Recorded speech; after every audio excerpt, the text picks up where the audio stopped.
just for like one building. We don't.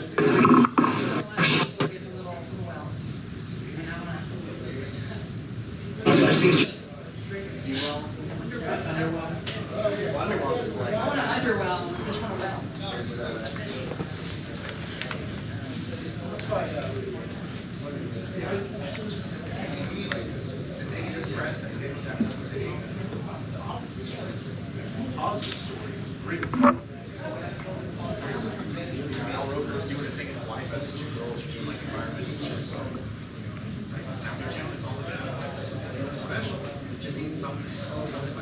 Got Facebook Live. Got community cleanup. Remember, it's on.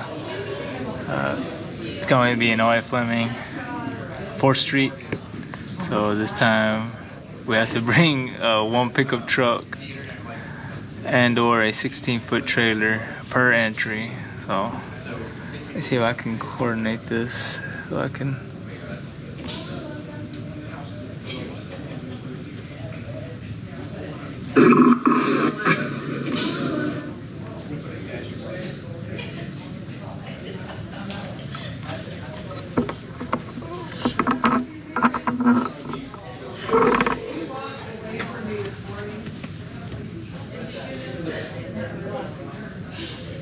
Okay, can y'all see me? So this is good. What do y'all think? Can you hear me, Julia? Julian?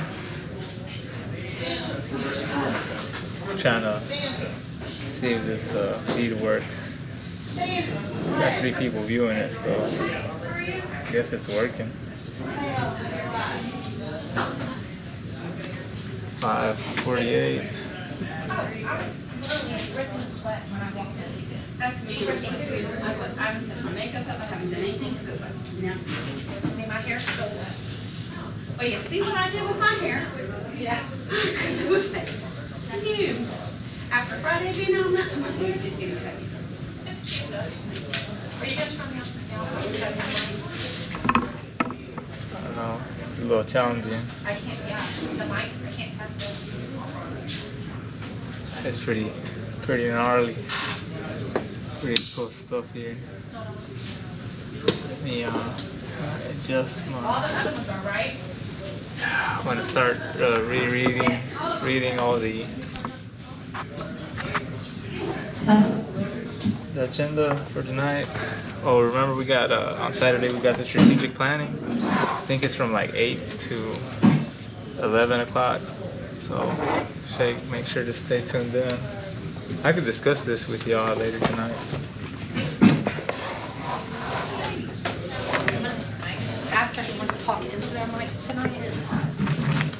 Because the recording on my minutes from the last meeting. Oh, it's pretty bad? I could barely hear y'all. Hold on 1 second, y'all. Because it doesn't record over there anymore. So it's literally my little recorder. Oh, okay. You want me to check 1 2, check 1 2? You do good at speaking. It's the mayor and Tim. Gotcha. All right, everybody. So tonight,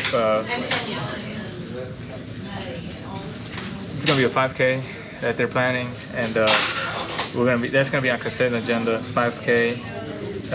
They want concrete pour at Bradsport High School at 2 in the morning, so we might discuss that or if not pass it through.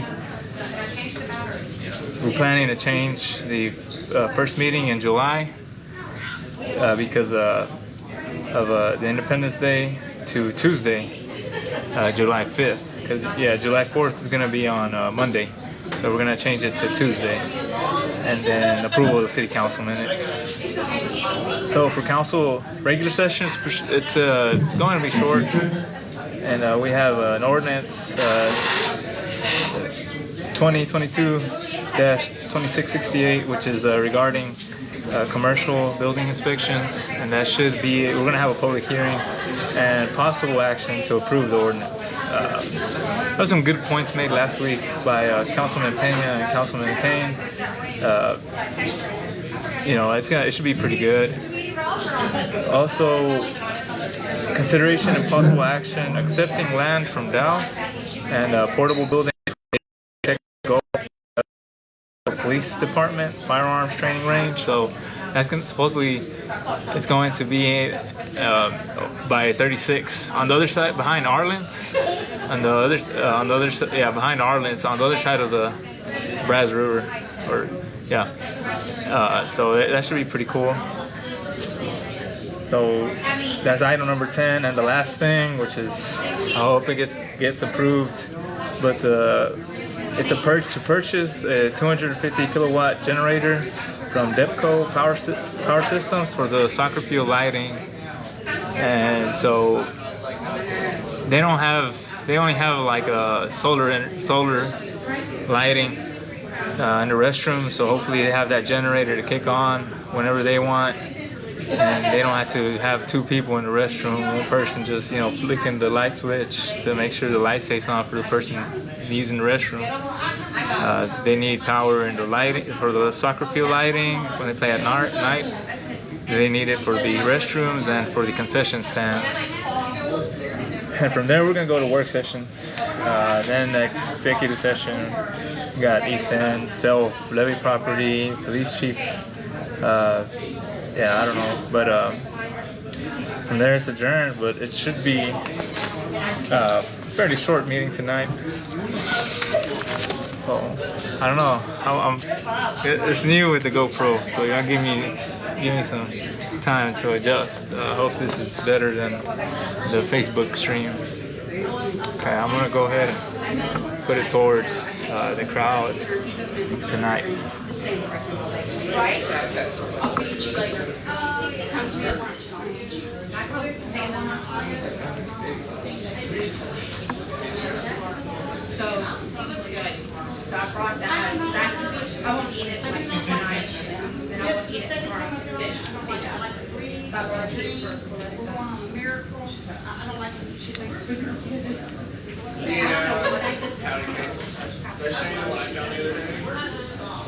I made a bunch of food. I can't bring anything tomorrow because I don't know how long I'll be at the doctor's office. So. That I do today.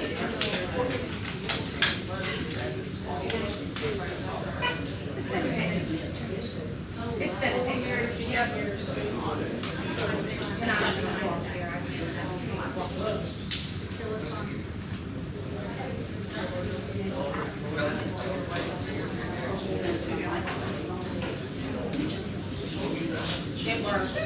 Hey.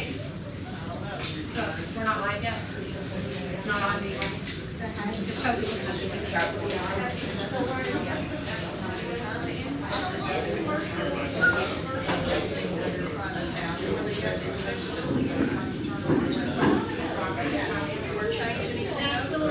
Remember the last time they did the thing where you had to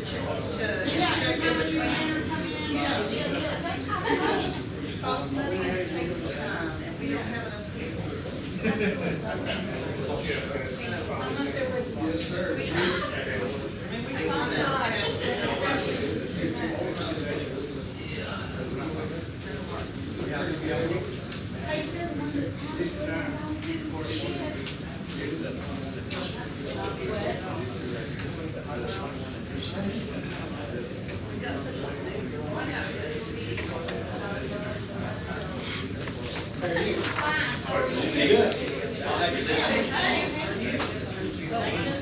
I am Toby for your policy.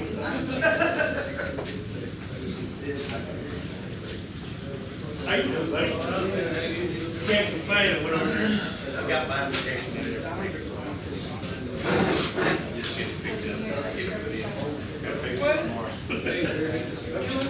Oh, let's just have a good all right?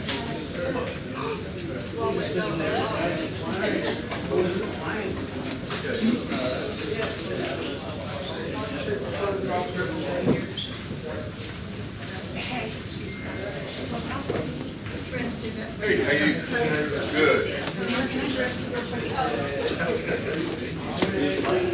Because my good, how are you? Recording last meeting. Yes. No, I haven't been. Hey, I did, sir. Ma'am. Yes. My recording was really bad. Will y'all make sure you know that? Pardon me? Make sure you know Yes. the recording was really hard.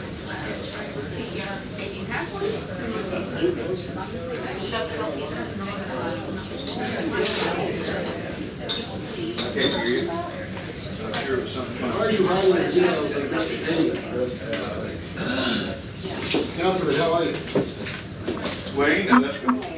Let's, Meeting hasn't started yet. 3 minutes. Okay, well, I have Let's to. keep it civil. As we're paying, there are 3 developers that bring you to not be developers for the property. I'm waiting on. That's too close. We're ready to do it. Okay, good. Let's do it up here. Perfect.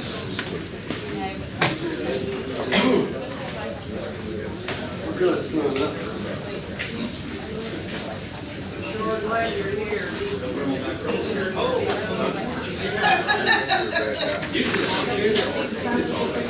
Okay. How you doing, Marty? Good.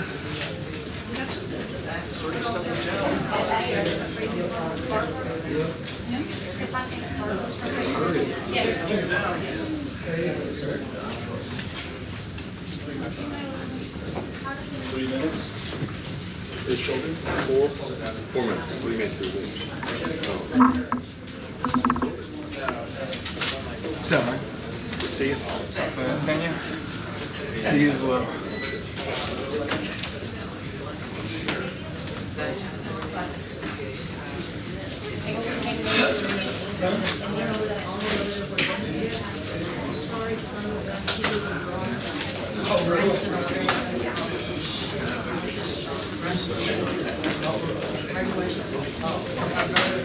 Good morning or good afternoon. I'm sorry, interrupting y'all. What's up? Good to see you, sir. Good to see you too, Tim. Alright, move it. Good to you. Nice start over here. You said, a long time ago. How's I everybody? mean, seriously. Glad you're here.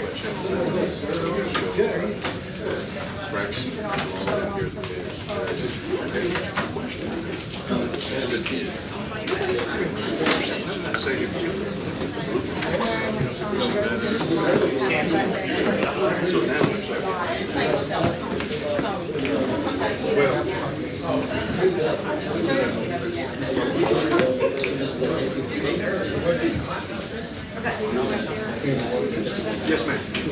I was asking about exactly. Yes.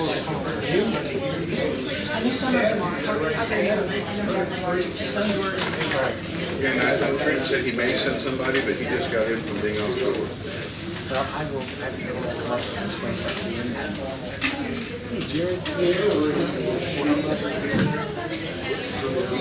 Good start.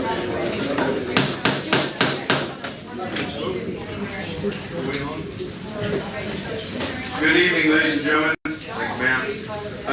Welcome to the agenda regular meeting of Freeport City Council this Monday, June 20th, 2022 at 6 p.m. If you will all take your seats, unless you're signing up for citizen comments, or if you want to stand up in the back, that's fine as well. We'll welcome everybody here. I will declare that there is a quorum present and that proper notices have been given.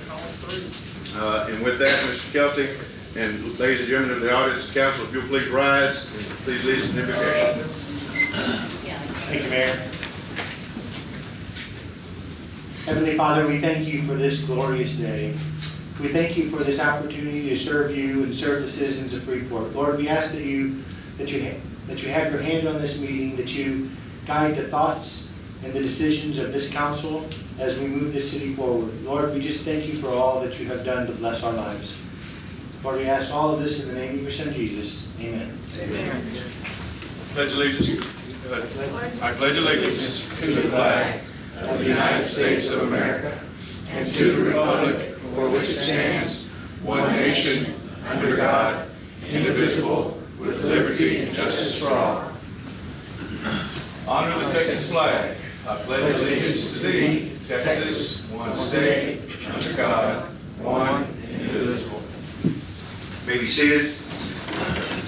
At this time in the agenda, ladies and gentlemen, it is the citizens' comments. Miss Barbary. Am I the only one? No, ma'am.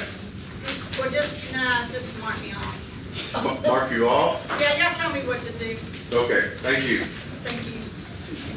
Did you like what we told you to do? I don't know, it depends. I have to go through the process, then I'll come back. We'll get back with you then. All right. Mr. Sam Reyna?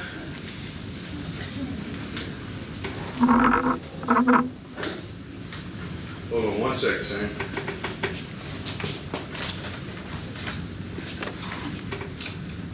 Mayor, Council, good evening. My Good evening, name sir. is Sam Reyna, and I reside at 2002 North Avenue G. I want to talk about the building dwelling code. This is from our code of ordinance, the 2021, okay? And it's chapter 150. Section 015 and 010. The International Residential Code 2015 edition, published by the International Code Council Incorporated, together with all amendments thereto, save and accept such portions as are inconsistent with the provisions of this subchapter, hereby adopted and incorporated and made a part of the chapter as fully as is set forth in links herein. Okay, we have adopted it. We have adopted edition 2015 International Code. Okay, this is the International Code that we adopted. Okay.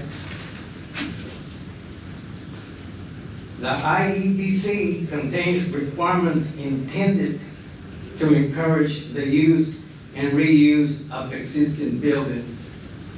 The scope covers repair, alteration, addition, and change of occupancy for existing buildings and historic buildings while achieving appropriate levels of safety without requiring full compliance with the new construction requirements. Okay? In other words, you're saying that it's new construction because you went over the 51% is new construction? And that's what they're saying it is, new construction, you go over 51%. But we adopted the international code that you don't have to comply with that requirement, without requiring full compliance with the new construction requirements. Okay? And that has happened to Mr. Patel over on Jones Street. They're telling him that his construction, he went over 51%. So it's new construction, so he's got new requirements, and they're telling him that he has to go from a residential building to a commercial building, okay? Billy Shoemaker had told him once before, when he went over there, he said, you don't have nothing to worry about, because this house is grandfathered. That's what Billy Shoemaker told him, that he was grandfathered. So he was gonna stay residential. And he took that into consideration. Now they're telling him he either have to comply and make it into a commercial building or tear it down. Well, if they're requiring that requirement, why give him a permit to put in your roof? They just told him to put it in your roof. He just put it in January. Told him, go ahead, you got a permit, got a new. Why not? This is no longer be a residential, it's going to be commercial. Thank you. Thank you, sir. BJ, are you here? Yes. Please.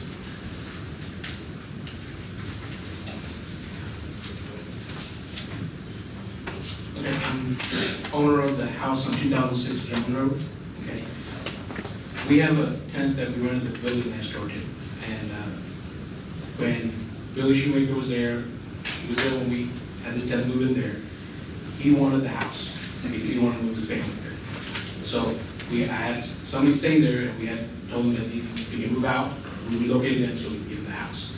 Now, obviously, due to COVID, his funding, whatever, things were delayed, and he wanted me to put a new roof on. The roof was fine. I mean, we had Troy's secretary was staying there. We had a couple people stay afterwards. It was a living house, everything was fine. But everybody's perspective on what they want to do with the house is different, okay? And when I talked to Billy Shoemaker, he said, if we want to change the electrical panel, we had power up to 4 days. After 4 days ago, there was still power in the house, okay? And when we talked to Billy Shoemaker, he said, there's no issues. If you need to pull electrical, we'll just put no electrical, drywall, that you can just do it. And all of a sudden, hence, if he told me there was a 50% rule of demoing the drywall or that stuff, we would not have done that. And now it's a stumbling block. You know, I don't know what big my tenant is given, but I have John Test Electric, who are talking about redoing the electrical and putting a new, which is better for the house. I mean, it didn't have to be, because there was already, the house was working fine, but to upgrade that, you're talking about $6,000, $7,000. And if I need to redo the drywall and just put new insulation, we're talking about we're talking about 20 grand for everything to get the house up and going again. And all we're trying to do is make things better, and it's like there's a stumbling point everywhere. If we're talking about replotting, rezoning, whatever that we got here, you guys are saying, that's not like a $1,000 thing, that's a $6,000, $7,000 thing. And I don't know if you know, the last 2 years in Freeport, we're not really doing good in business. I mean, we're barely making crossing across all the Oyster Creek, all these areas. We're just, you know, and so I'm not asking to do anything to jeopardize somebody's life. I'm just saying we need to think of the whole picture in a box. And, you know, there's rules, and you can go through any book and come up with any rule and shut the whole city down if you want to go by, but you got to think with practicality and, you know, what, you know, needs to make sense. I don't know, I can go through a board adjustment or something so we can proceed this and finish up the house to go in. I mean, for me to make it a commercial building, it's been 20 years, 30 years. I mean, we've been through 2 ownerships. Nobody's ever said, you know, Troy used to rent that building as a commercial building, and last year I got all that grief, so we rezoned it to commercial. The RV park was built under residential, but it was not under my term. It was under Troy's and everybody else's term, and it was doing fine. All of a sudden, it's like I'm getting the brunt of it. And I'm going to tell you something else that doesn't make any sense either, okay? And this is what, I don't know if you know what Ike is. You know, Ike, and there was a previous city, Ike, and I think her son worked for something in some relation to the city. But when I bought the power from Ike, they never paid a yearly permit fee for the whole RV park. 2 ownerships went through and never paid. And the minute I took over, they started trying to permit. I can't say anything. I mean, it's in the bylaws. You got to pay the permit fee, and I paid it. But which is not right.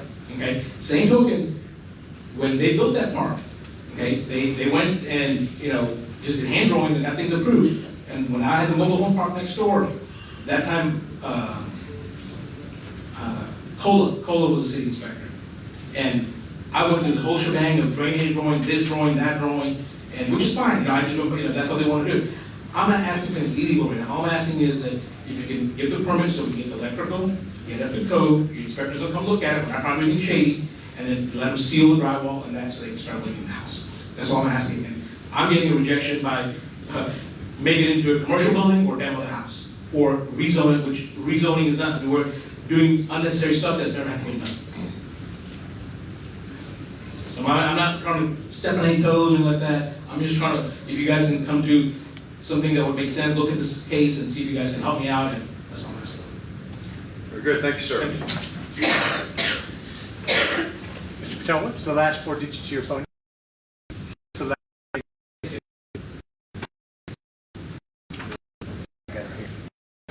1050? Yeah, 105. Mr. Dolcifino. Yes, sir. Mayor, I'm here not as a citizen of Freeport, but as a citizen of Texas, and here is someone who's requested records from the city under the Texas Public Information Act. I asked the city attorney to put the council on notice that I accused him of making false statements to the Texas Attorney General and of asking questions to us that I believe are in violation of the law. In addition, your city attorney has declined to present to us any email communications and text messages that he has with Councilman Pena that he describes as personal. Now, I don't really care what their personal relationship is, although the taxpayers might, but I do care that Duncan was the guy that investigated Councilman Pena. So I don't know whether this personal friendship or whatever it is happened before the investigation or during the investigation or after, but I talked to your city manager, and I think the taxpayers deserve full disclosure here. I also briefly talked to you, Mayor, before you came in, and you basically told me that the Economic Development Corporation is separate. During our investigation, we've uncovered that your city attorney, who is still your city attorney, solicited money from at least 2 vendors that were seeking EDC projects. Both were turned down. Both are now suing the EDC. A third vendor also tried to develop property along the water and was turned down as well. And I know you say they're separate organizations, but I think City Council should be aware of all these lawsuits and aware of something else. That, and this isn't, don't consider this a threat or a warning, it is just a promise. My company will not stand by and allow a city to illegally withhold documents from the public or to make false representations to the Attorney General. If it is not corrected by the close of business at the end of this month, we may have to take action to secure these records. I don't want to charge these people any money that we will get in court for a fight over records. So I want to make sure council is aware of it all, and you're on notice, and I suggest you get these people their records. It's not about me, it's about them. And I also suggest you tell the EDC or your member you appointed to get them stuff going on here. And a simple sort of like, well, I didn't know about it. I didn't know the IRS revoked his charity. I didn't know he was soliciting money from vendors. All that stuff is fine, but you do know. And you're going to know more. And I'm just telling you folks that these people deserve full, transparent disclosure. Nobody should leave the employment of a Freeport government entity and have to sign some agreement that they won't talk about any dirty stuff that happened. That's just wrong. It's not ethical, and a lot of you folks talk about ethics in your campaigns, and I think this is a great opportunity to show it. Release all the records, except those that are confidential under law. Thank you, Mayor. Appreciate it, sir.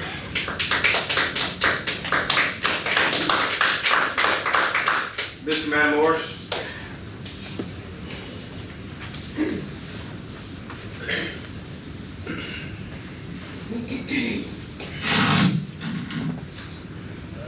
Good evening, Mayor and City Council members. Good evening. My name is George Matamoros, and I reside at 1722 North Avenue.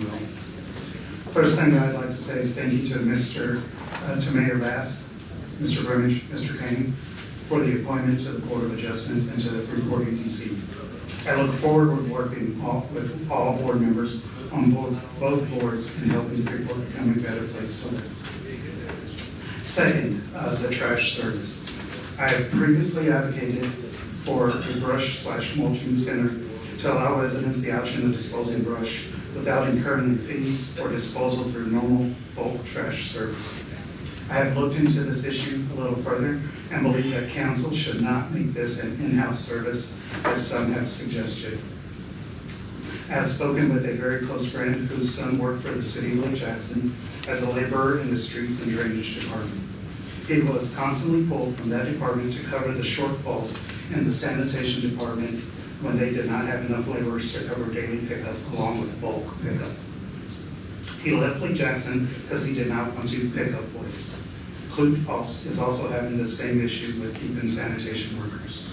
I would hate to see the city of Freeport lose employees because they do not want to pick up trash. I hope we will not fall into this same situation.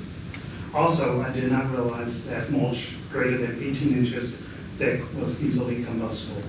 The city of Lake Jackson has had a fire recently because the ambient temperature of the mulch reached the point to self-ignite. That would be another concern for having a mulch center. Last thing, with the strategic planning meeting coming up, I would like to see the extension of the sidewalk on the east side of Skinner past Avenue M. I have noticed many families and individuals from Avenue O and further back, walking on Skinner due to the lack of a sidewalk. It already makes a narrow street narrower with a pedestrian on it. There have also been occasions when a large truck coming from the electrical substation and a regular vehicle on the opposite side have had to stop due to someone walking on the street. I have also seen multiple occasions when students dropped off from the late BISD activities bus walk on Skinner at dusk, and it makes them hard to see. There are also times where families are walking to the local stores on Skinner, and I would hate to see an accident with the loss of a life due to the lack of a sidewalk. I know that it will take some extra funding to do this project, but I believe it to be worth it. I also think this project could be broken up into a few sections for a few years until completion. Thank you for your time and listening to my concerns. Thank you, sir. Betty, do we have any other comments? Okay, other than this one. Very good. Thank you, ladies and gentlemen. Your comments are always welcome. Next, we'll go into presentation and announcements. Number one, presentation of Employer of the Month for the month of May. Mr. Kelvin. Thank you, Mr. Mayor. Are the firefighters here? Yes.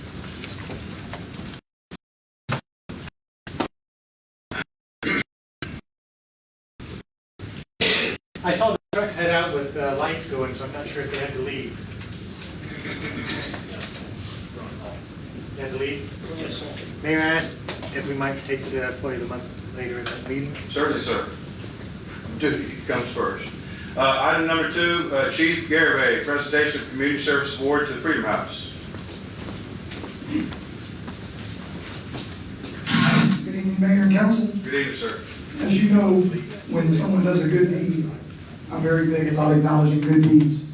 And tonight we're here to acknowledge Pastor Ernie, his fine folks at the Freedom House. Over the last couple of months, every time I've called on this gentleman and his staff to help us with projects around the police department, whether it's painting, washing and waxing our police cars, this man has never ever said no.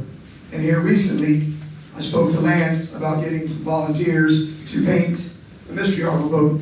And who did I call? Pastor Ernie and his warriors.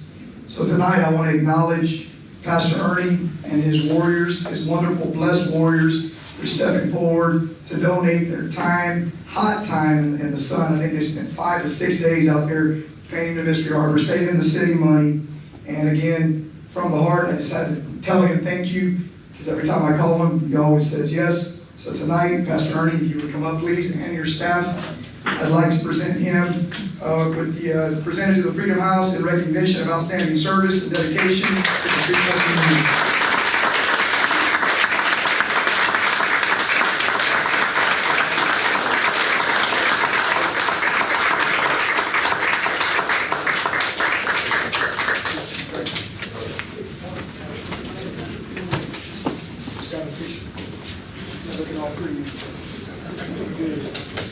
Got security in here, top right. Top right here. So, there you go. That's how you do it right there. Take it in the back. Yeah. Use this picture to get you out of jail. Out of ticket.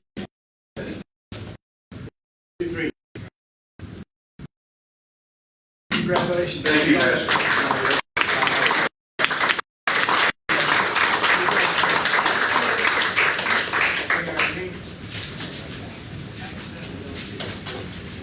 Pastor, you and your group always have had a servant's heart, and we thank you. We salute you. Item number 3, presentation of recognition of Food Service Excellence Award. It's nice to know that we have excellent food in Freeport. So I'd like to have Ms. Roman come up. This is a new program that she's put together, and I'd like her to explain it and introduce the recipients tonight. Thank you, Mayor and Council.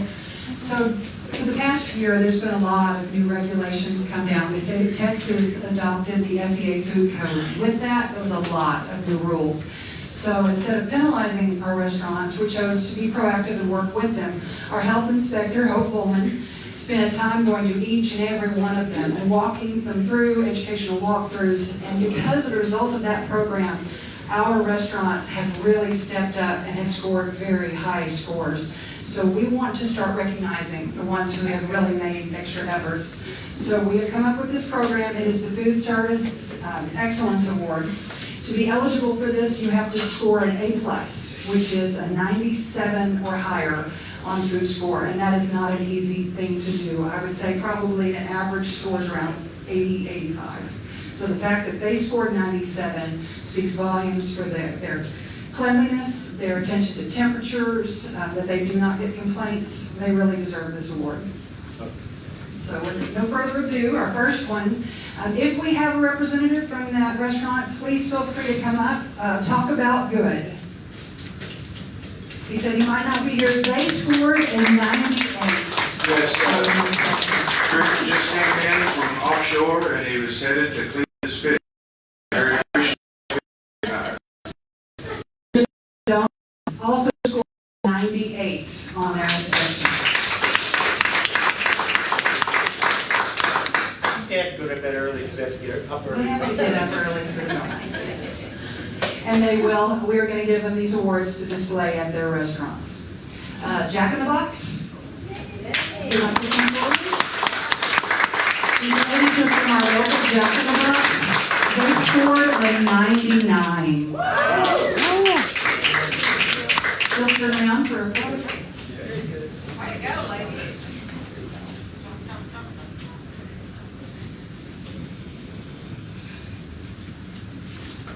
Thank you very much. This is Jack and Box. We've done a lot of work. I love the ultimate cheeseburger.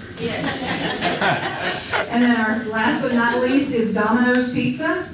Is there anyone here from Domino's? They also scored a 99. And Hope does a very thorough inspection. So they are very worthy of these awards. Make sure you Bentley on that roof.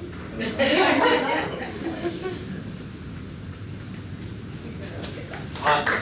We appreciate your round of applause. All of them have done amazing work. We appreciate them being food establishments in the city of Freeport. How many food establishments were inspected? We have 83 food establishments that have been inspected, and 4 have received. Those 83. And I would just like to thank Coke for taking that proactive step to go out and meet with them and educate them before we actually did the inspections. And I think that they really appreciated it. I know that there were some food establishments that were very concerned about the regulations, and that was extremely greatly appreciated. Thank you. Ms. Roman, thank you very much for you and your department. Hope and everybody else for getting that together. Thank you. Item number 4 is presentation of free.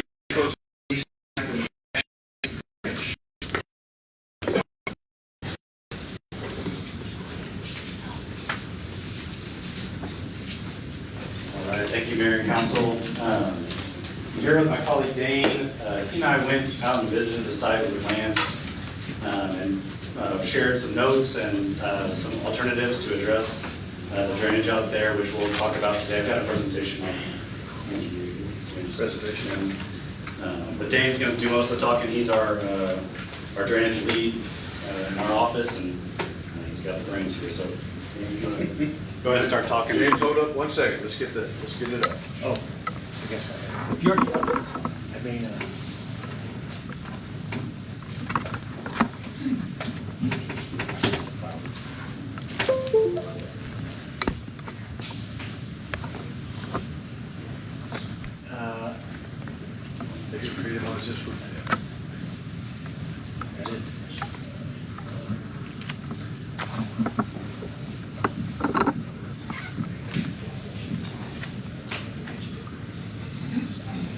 Just give me a nod when you need the new slide.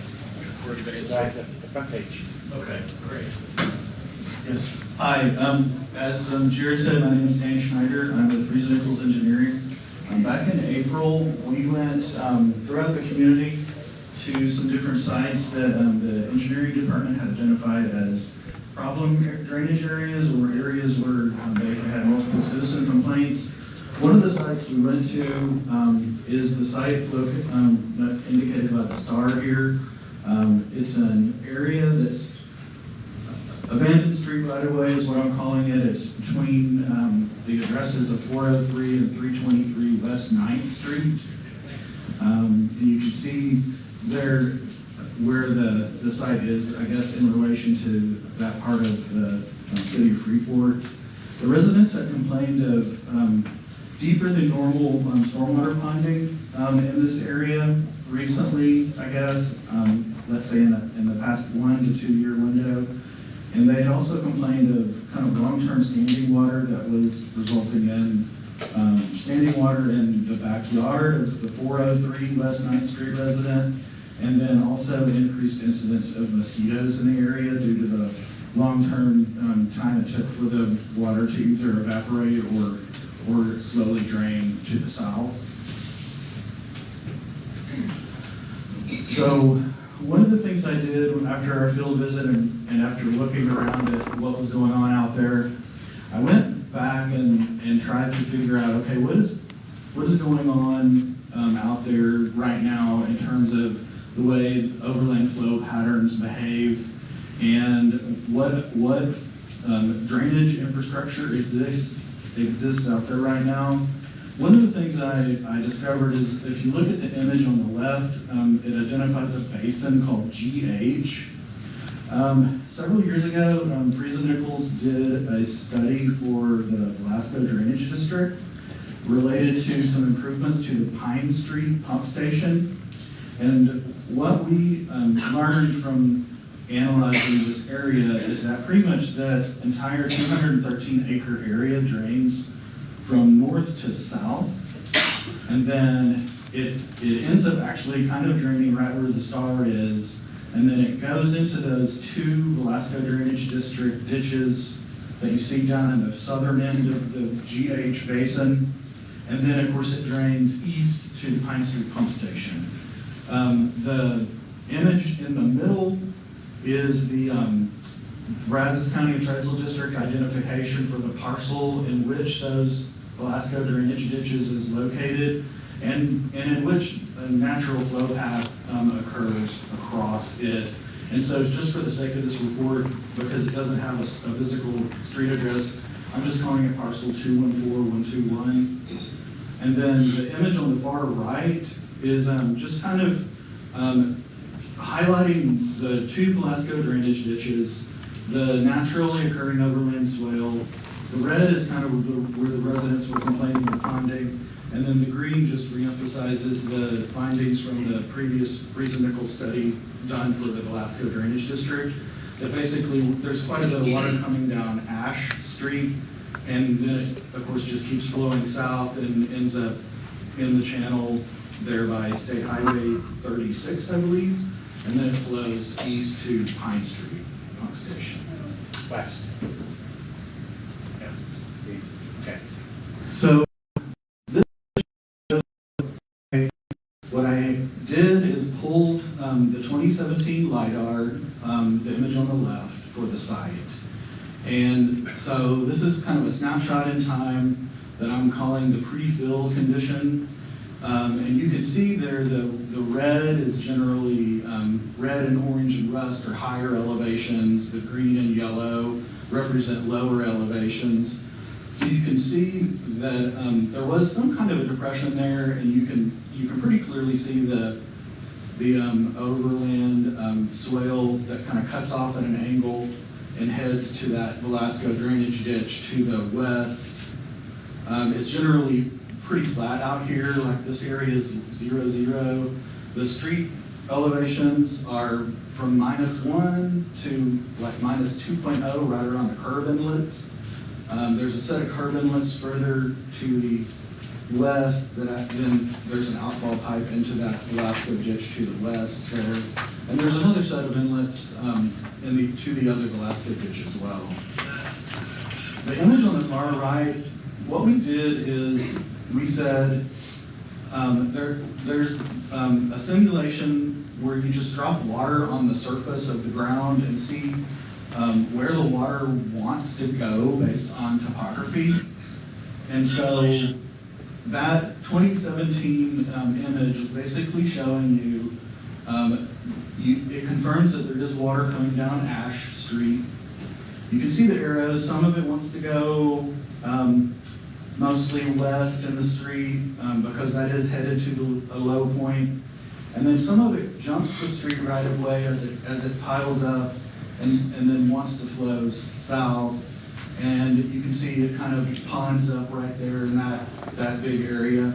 And then it exits the picture and keeps on flowing south. And so that's just generally, it's a simulation of what is happening there if the low spot and the natural swell still existed today. So then we went to more current aerial imagery. Unfortunately, there's no aerial imagery in Google Earth between October 2020 and January 2022. So the incidence of fill first appears in the January 2022 aerial imagery. And so what we did is we in GIS, we drew the outer edges of the fill and we grabbed that data and the Google Earth elevations for that area inside the yellow, and then we applied it to our simulation model. And what you can see is, of course, water still comes down Ash Street. It still wants to flow west to the set of inlets to the west. But what you can see is, after it ponds to a certain depth, it starts to hit the edge of that fill. And it starts to pile up on that abandoned road right of way. And it actually starts to flow back the other direction. And this pretty much confirms what the residents are seeing out there right now. They're seeing higher than usual ponding because it has to kind of pile up against the fill until it reaches a certain depth, until it can start flowing. It's going to take the path of least resistance. And in that case, most of it's trying to get back into the street right of way. And then in some cases, it's kind of slowly making its way around the fill and of course continuing into that natural overland swell, because like in the first picture I showed you, the general overarching slope in this area is from north to south. So it gets there, but it just gets there much more slowly and ponds a little deeper in the process. And that's pretty much it. That was just really pre-fill, post-fill, simulation, what's the water doing, just to try to figure out what the residents were saying was happening.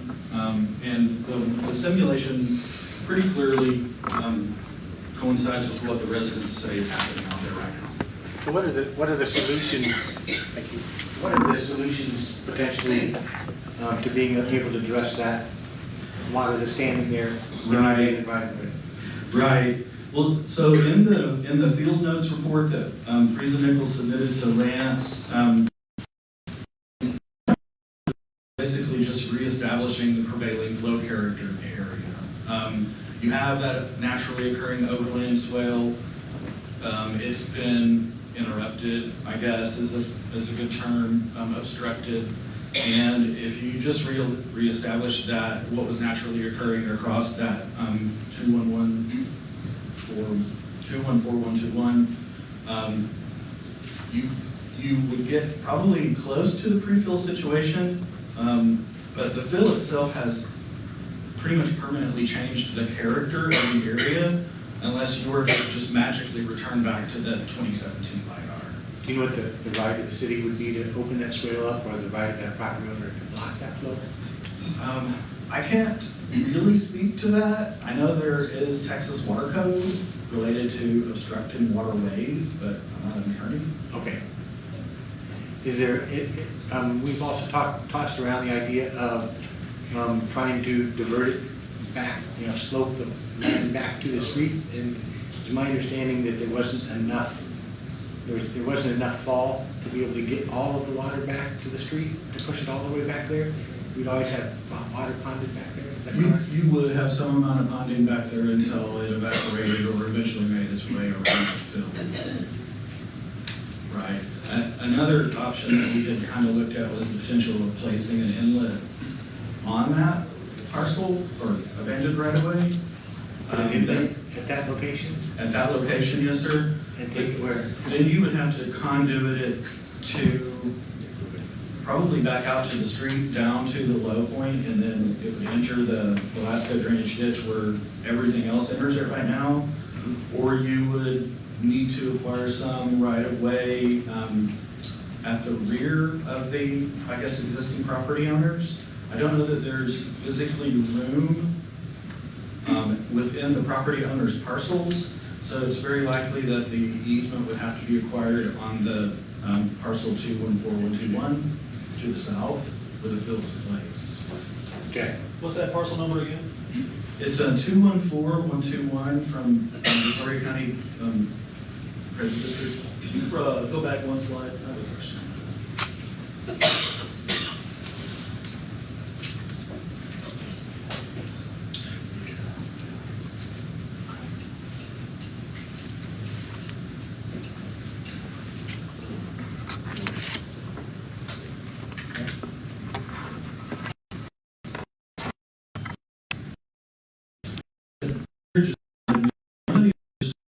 We had talked about was cutting a swale, I guess, from the abandoned right-of-way through the sidewalk and the curb and out into the street.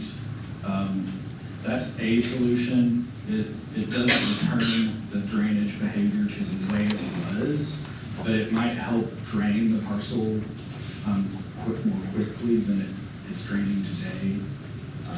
Based on the elevation of the street and the elevation at the rear of the water finding? Right.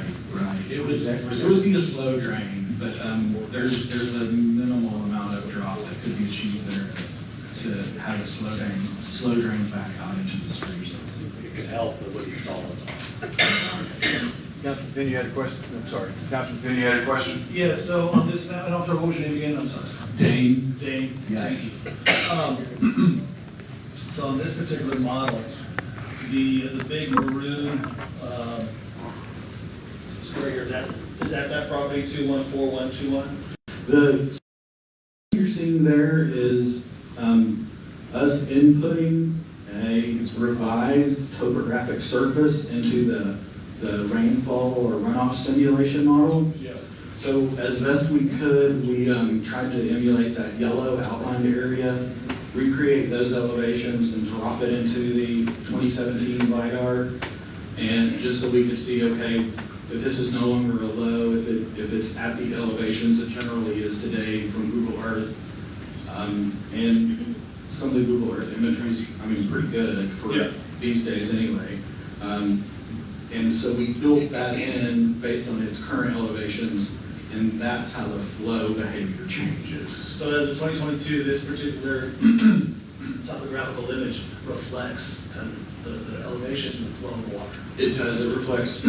So if we were to chop this here in quadrants, here in quadrant two, we go to the left of that arrow, those two, I guess it's like a flip or an inverted setting. Those water ponds have no way to drain. You were saying those would just end up evaporating. Are those the ones that you were referring to? Those residents, I'm not aware of them complaining about ponded water in the backyard, but it was the resident to the east of the abandoned right-of-way that actually has, and you can see there's some indication, plus to the parcels, the abandoned right-of-way appears larger than it really is because the water's exceeded the property line boundaries. Yeah. Well, 2 points I want to point out here is that number one, that we have some heightened elevation here where I think the sidewalk is, and so it's kind of creating a dam for that water to be released. So what we had suggested before we had the study, was to remove that so that flow would follow the pattern on the street there, right? And that's what you're suggesting now as one of the possible solutions. And I'm also seeing, though, as we go down Ash, is there like a mound or a hump on Ash? Is that what we're seeing there? What you're seeing there is green yeah, that's just right behind the existing back of curb. And the model shows basically the water wants to leave 9th Street and then jump over there. Are you talking to the north, right on Ash? Yes. That is actually just deeper water on Ash in the model. That's green. Oh, is that right? Yes, sir. Okay. Well, so if we open up that sidewalk, it'll get on it. It'll get onto 9th. It'll flow west, into the drainage that's a couple hundred feet down, is that right? It would help you with the long-term standing water problem. I don't know that that would necessarily help you with the depth of ponding that's occurring right now, because it is flowing down ash, jumping the right-of-way at a certain elevation, and then basically just piling up against the fill. So you still have that effect. The cut through the curb and sidewalk is you give it the end, so it solves the slow drain. It improves the slow drain down problem. It doesn't improve the ponded depth problem. Well, you can still add some soil there to improve the grade there, so that it just moves off of that particular space and onto 9th Street. The idea is we want to get this over to 9th Street, period, right? Because 9th Street is paved with asphalt, and the water's going to move a lot quicker on that than it would on soil. And so we get that to the drainage ditch, and we just got to make sure the ditches are cleaned up and cleared out so that water can flow to where they're supposed to be. So part of the problem I understand is the elevation, the base elevation of 9th Street at the curb. If you cut the curb out of the street, is actually higher than the elevation at the back where you're trying to drain water from. So you could drain part of the water out of that area, but it would still pond on the south end of that right of way, because the elevation is not. You have to build that up, which push it both onto the property owner to the side as well as to the. So what I see is a bowl at that particular, and I've walked that space many times, and so there's a bowl there, right? This is what we're talking about there. Yeah, the water is the lowest. When the water ponds there, that it has nowhere to go, and so basically it floods to the neighbors' backyards, and that's what we want to get away from. What we also want to make sure that we go forward with is that the water is draining as quickly as possible. Now, we may not solve the ponding issue, but what we need to do, and this is kind of the crux of the real situation here, is that if the grade of 9th Street is higher or lower than the foundation of the neighboring residence on to the left and to the right of that ponding and vacant lot, if it is, then it's a win.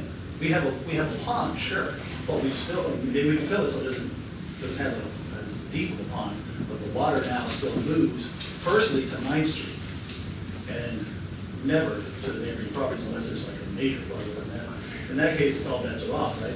But if at the end of the day, the elevation of 9th Street off of that little bowl of water on that lot is actually lower, excuse me, higher than the elevation of those homes, then we have a bigger problem. Is that right? That would be true. That would be true. So do we know, did you guys take a grade to determine whether or not the elevation on 9th Street was actually lower than the elevation of the foundations of those two homes that actually bordered that particular? It is lower than that It is right lower. now. Yeah. So this goes back to, as long as that water is coming out of there, there's only going to be so much finite water in that pond. If we fill it to some extent, it won't be as deep, so it'll probably evaporate quicker, but at least it will not push over to the homes. And for that matter, we might be able to grade it so that it's not pushing to the back. And the idea is that, yeah, we're not going to cure the whole deal, right? But we see that one little line in the backyard on this model here that you have this seam of water there, and that's just going to be, you know, kind of an accepted degree of failure for the whole grading program here. But we at least solve getting that water out of that space. And it looks like, I can't see if there was an arrow behind on the east of that lot going toward the lot, but I see the arrow on the west of the lot heading toward that vacant lot. So it looks like behind the homes, they're converging to that vacant lot. It does appear that's the behavior Right. that's occurring. And so that water is going to be coming and ending up in that pond, and we have that opening, and if it in fact is lower than the home elevations, that water's going to move. At least in terms of, that's the thing, right? So if we get a little storm, they're in trouble. If we get a big storm, all bets are off. We want to try to remedy this so that we don't have to worry about it. The residents don't have to worry about it at every storm. Let's do this, Councilman Petty. Also, y'all have field notes that y'all have given to Mr. Petty, is that correct? We do, yes. Yeah. Very good. Is there anything else that y'all need to add to us tonight? I would add one more thing. Containing this water in the West 9th Street right-of-way is not how the existing system was designed. It was designed to continue to flow to the south. If we prevent the water from crossing the abandoned right-of-way and continuing in the direction that it naturally wants to go, and has gone for who knows how many hundreds of years, you will change the way that the West 9th Street drainage system behaves. You may cause structural flooding. Very good, thank you. Anything else? All right, appreciate y'all, and I'm sure get ready for a phone call from Mr. Petty. Thank you. Next, we go into consent agenda. Mr. Mayor, may I speak on this property, please? If you will sign a form real quick, please, sir. I'll sign a form, but it isn't an item, correct? Yes, but you still have to sign a form. Okay. And just put down item number 4. Okay. I'm the owner of that property, the 27-acre parcel. The problems that occurred on that property didn't occur until after 2009, when Glasgow Drainage continued to dig through that property and dumped spar on both sides and created a levee. When Mr. Kelty came to this town, I called him as soon as he came here and begged him to come out and look at that property, as I was working with Pines and past administration on doing something with that property. It has been a flooding problem forever.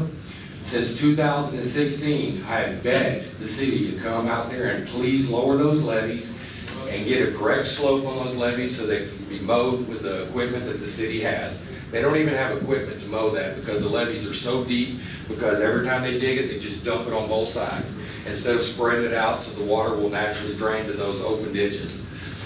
The way I see it, I own that property, I built it up after asking the city to please do something without any regard. Couldn't get out to take care of none of my bees or property out there. Stayed wet, it always ponded. That's what needs to be done. Pretty much what they've done on the study, they did a good study. They didn't go back to 2009, 2016.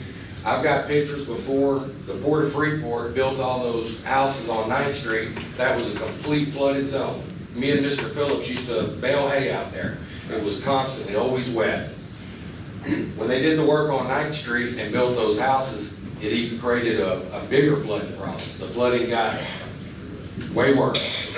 After me calling several times and begging for someone to do nothing, no one did anything. So I took it in my own hands and hauled dirt in and started building it up. And that's kind of where we're at now. All the inspections, everything that's been done, no one's come and sought any advice to me. Not that I maybe, have the right answer, but at least I'm the largest property owner over there, and I should be at least, brought into the conversation on what we're going to do with the drainage over there. I think ultimately, Eric, and I'll take this, normally we're not supposed to respond, but this is not necessarily citizen comments, this is talking on the agenda item. I think you're going to have to be part of the solution, because I think if you heard the engineers, the water needs to fly back, flow back to the south, so. Well, prior before any engineer or anything, when they built the houses on 9th Street, Lee Chris Motley was over that term as the inspector at that time. He had took over for a brief time, and they had Integrity Homes build a sidewalk and do that. When they did that, that created even more of a problem. That sidewalk and stuff was open. It's not an abandoned road right away. That is supposed to be a road right away. If it was built up at the back of Ash Street and drained towards 9th, it would pretty much will cure almost all your problems. I mean, all you gotta do is come on there, get ready for a phone call. Thank you. Very good. I'll fill this out again. Very good, thank you, Eric. All right, with that, we'll go on to consent agenda. We have 4 items to consider. Gentlemen, if y'all have had the opportunity to review those items in the packet as well as on your agenda, I'll certainly entertain a motion unless there is an individual question or on a particular agenda item that needs to be removed, discussed in public. Mayor, I'll make a motion to approve the consent agenda. All right. Campaign to approve the consent agenda, which for everybody out there in Never Land and out in the audience and up here, we're asking to move the July 4th meeting date to July 5th. So is there a second? I'll second. I have a second. Councilman Pena, thank you. All those in favor say aye. Aye. All opposed, motion carried. Thank you, gentlemen. Now it is approximately 6:52. We're going to regular session, but I will open a public hearing on item number 9, a public hearing and possible action to approve ordinance number 2022-2668 regarding commercial building inspections. But first, I have Mrs. Sandra Levy. She's there. She goes. Thank you. The mic is yours, ma'am. Mayor, may I say something about this as well? Yes. Let's let the citizens comment first, please.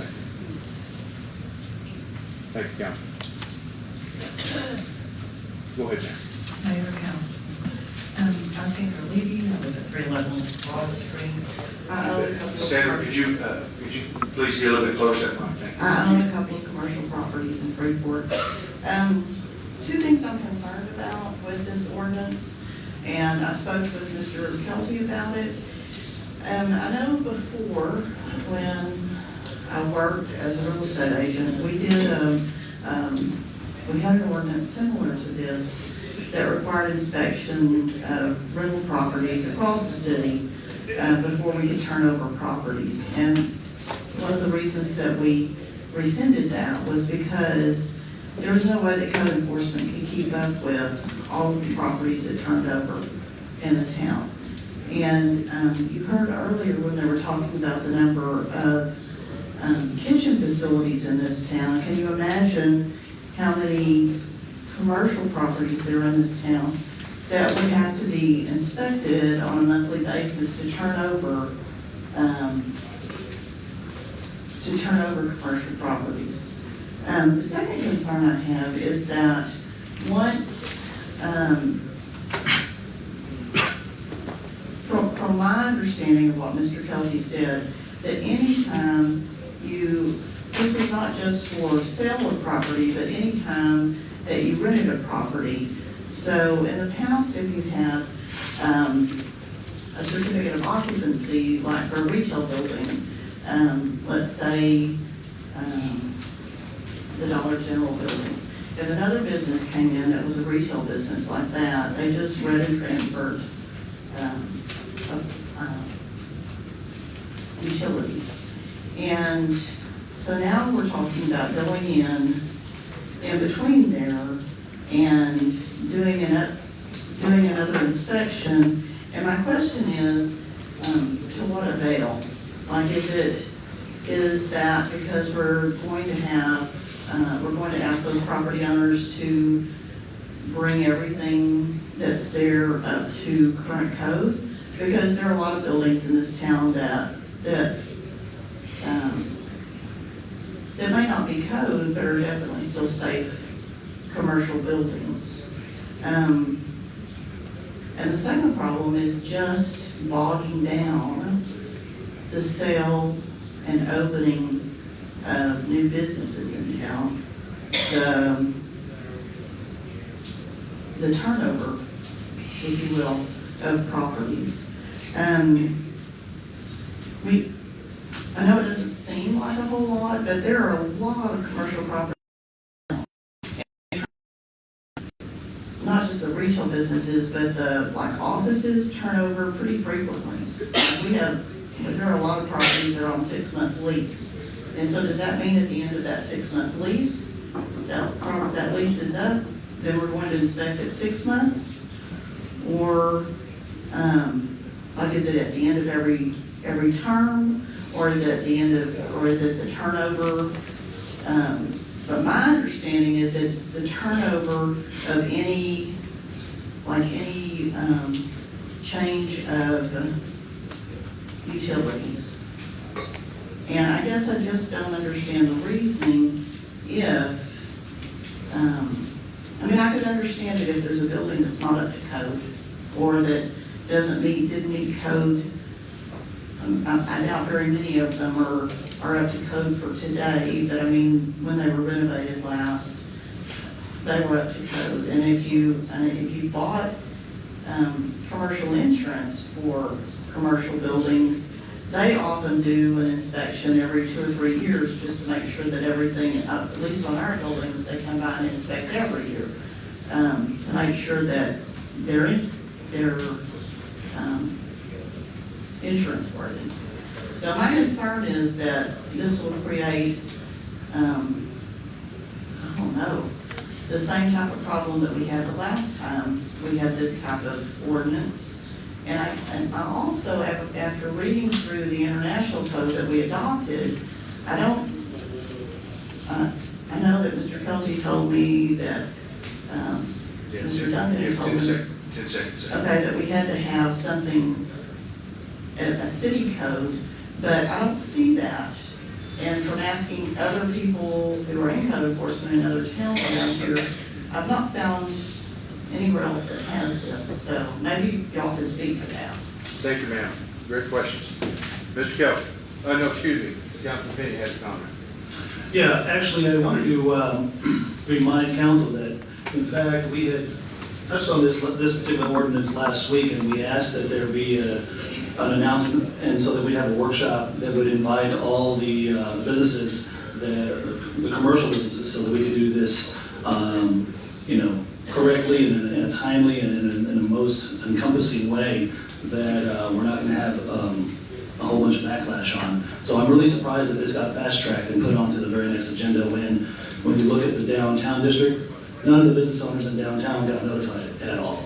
And so I'm just wondering why we put this on the agenda tonight if we haven't notified the business owners and the commercial realty owners here in Freeport. Sure, I appreciate that. No, we talked about rescheduling for this agenda, and we actually said we were going to open it up to a public hearing.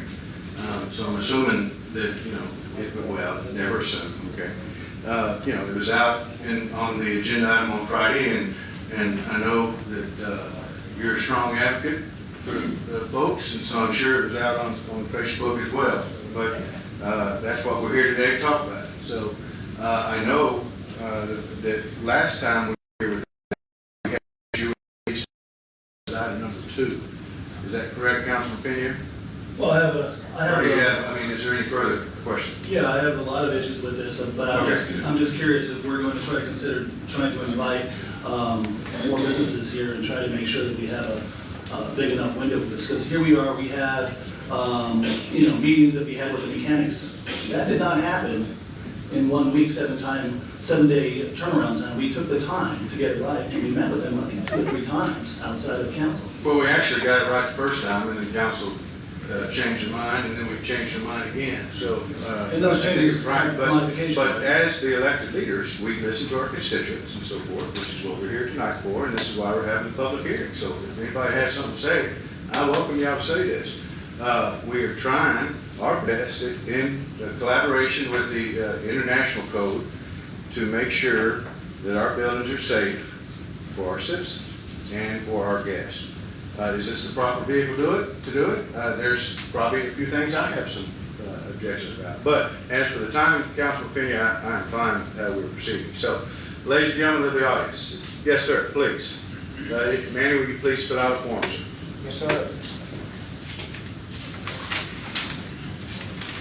I wanted to say something about that because I'm planning on buying 4 buildings downtown Freeport. I told you I was putting my money where my mouth is. But at this point, the city will never grow. Watching it, and then I did watch that. It was put on this agenda, but I'm kind of concerned why we having a meeting on a Black national holiday in the first place. But downtown Freeport, 206, 204, I think 200, if that's still on the table. My concern is... What street? Broad Street. Broad. My concern is, the gentleman he's bringing everything up to code right now. Once I purchase those buildings, will I have to have that same inspection? That's what I need. It's a good question. Thank you, sir. Mr. Kelty? Yes, thank you, Mayor. This was on the agenda last time, and we did bring it back to allow for public input. It's a little bit different than the ordinance that we adopted recently and then recently been re-adopted, because that one specifically addressed certain types of businesses. This is actually doesn't address certain types of businesses. It addresses all commercial properties, and it, as far as the number of inspections that are done as a result of this, it's not a tremendous number from the standpoint of potentially overwhelming the code department. They've actually been doing these types of inspections for years, and then just recently, last year, when we had the issue that came up, we actually stopped doing that because in fact, the city attorney pointed out that we need to consider an ordinance similar to this to allow those to continue. And basically, as Ms. Levy said, you know, you want to do this type of inspection if it's out of compliance, but the fact is we don't find out that it's out of compliance without doing the inspection. So, you know, 90% or 95% of these that have these inspections, it would just be a 5 or 10 minute inspection, and Ms. Roman can speak to that a lot more eloquently than I can. But this is an important process. And It is, but it isn't. And we're going to hold on a second, because I can tell you there's something more important, and that is our firefighters. And I understand we have employees in my here. So I'm going to take mayor privilege and stop the discussion on item number 9. Mr. Kelty, employee of the month. thank you. Because I'd rather them be out on duty than sitting here. You don't know when they're going to get called out again. Yeah.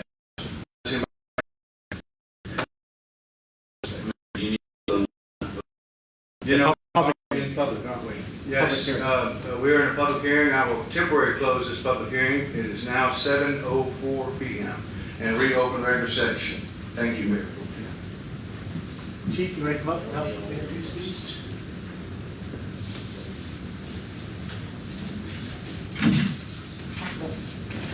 So again, it's my pleasure to recognize Employee of the Month. These are employees that go above and beyond, and you know, we've have had a number of very good recommendations. I will say, I got this from the chief back. This is for the month of May, and this happened at the very beginning of May. I'll just read what he has written here. Firefighter Advanced EMT Thomas Thornton, along with firefighter EMT Devin Shoemaker, recently responded to a 911 emergency medical call for a male patient having suffered from multiple falls over the past few days. A call can go at times, and it proved to be, a call that can at times prove to be a result of a very serious medical event. So the fall is what we're talking about. The crew quickly responded, assessed the patient, and promptly provided necessary care and transport. Medical intervention performed during the event are not identified as rare. The interventions and the medical care provided during this emergency is not behind the reason for the nomination.